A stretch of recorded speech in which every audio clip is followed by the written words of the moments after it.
Why do we do this? We know that we have a high chance to succeed, but we also know there's a high chance of failing. And we still do it. The game is not really, especially in entrepreneurship, it's not competing with other people, it's really competing with yourself in a way. Sometimes being an entrepreneur is like eating glass, and sometimes being an entrepreneur feels like you're on top of the world.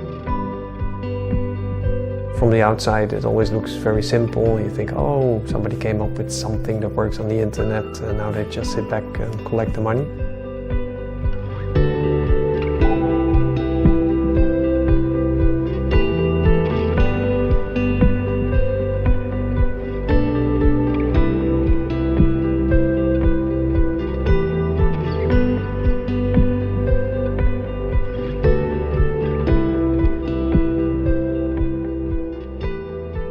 As an entrepreneur, one of my biggest challenges, and I think a big challenge for any entrepreneur, is trying to figure out how to get what's in your head out into the real world.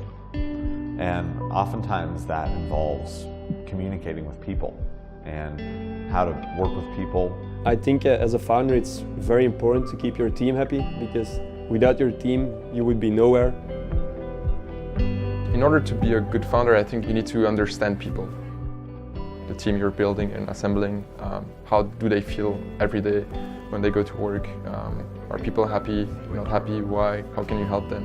And they go through, I mean, just like yourself, you're going through a lot of, personal frustrations, happiness, etc. And the more you can connect with your employees and with the rest of the team, the better it gets.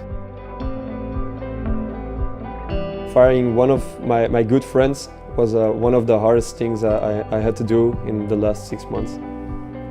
Yeah, it was a very hard period for myself and also for the rest of the guys. And after a while we decided to part ways for the better of the company.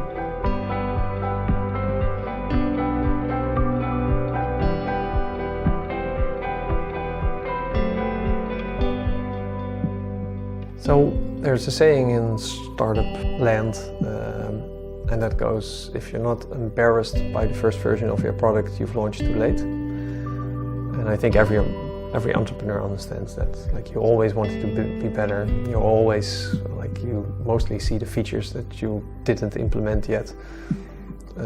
But that's also sort of part of the game, right? You know it's not going to be perfect, but you're going to make the best effort with what you have.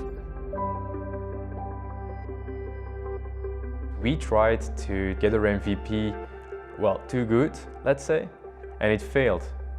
And we lost a few months because of that. And what we did right now is we launched an MVP that we built on 3 days. And it's actually working. And based on those insights, we can build a new product. Especially as a first-time founder, there's so many things that you learn. And there is so many times that you say, oh gosh, if I have to do it again, I would do it like that. But it doesn't matter, because you already did it and you wouldn't be there because of what you already did.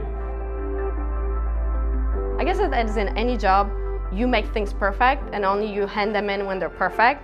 That's not the case in entrepreneurship. You bring in things that are half-baked, you think this is horrible and yet you have to put it out there. So I think it's getting used to making progress and not making perfection.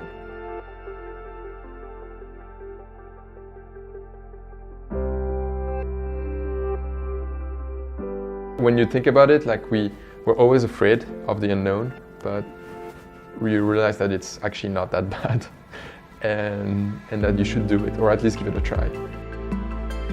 You're out of the comfort zone, and that's sometimes very hard. In the beginning, you don't earn money, so that's not easy. I think as a good entrepreneur, you have to believe that everything will be okay at the end. You're always insecure because the competition looks better, more polished. But in the end, you just play with the cards you have, and part of that is bluff as well. If you truly believe in your ideas and in your team and in all of that, just go for it.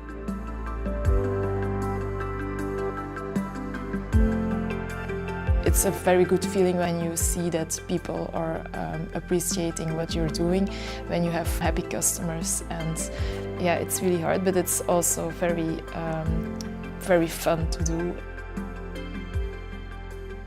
It's hard work, it's a lot of risk, it can be very stressful. It's also very rewarding in multiple ways. Not knowing necessarily what your path is going to be and having that sense of risk can be electric, and it can be invigorating for yourself and for other people. And so even with the unknown path that you take, I think that's why myself and a lot of entrepreneurs take that risk. And if there's a time to take a risk, I think it's when you're young and when you have the ability to do that.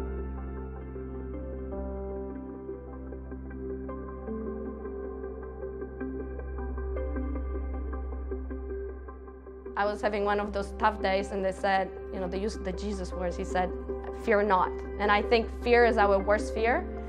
If you manage to understand your own fear, you can turn it into fuel, and that really is a game changer for a lot of people.